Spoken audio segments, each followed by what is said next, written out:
অনেক দিন ধরেই ভাবতেছিলাম যে আমি আমার বোন মিলে যে মহাব্বতের শরবত বানাবো। যদিও এই রমজানে একবারও মহাব্বতের শরবত বানানো হয় নাই।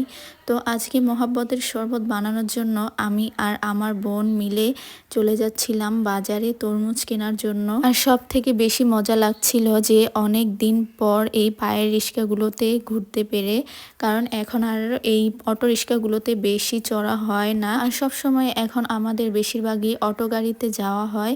তো দেখতে দেখতে আমি আর আমার বোন মিলে বাজারে চলে আসি এবং বাজারে এসে একটা লাল টুকটুকে তরমুজ কিনে নিই। যদিও তরমুজ আমি চিনি না, এই ভাইয়াটি পছন্দ করে দিয়েছিল।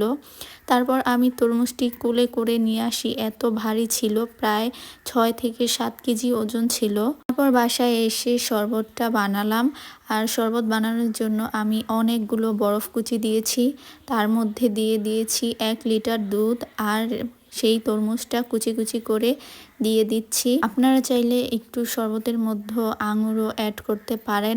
যারা পছন্দ করেন একটু টক টক মিষ্টি মিষ্টি তারা এই আঙুরটা দিতে পারেন, আর যারা পছন্দ করেন না তারা একদমই স্কিপ করতে পারেন।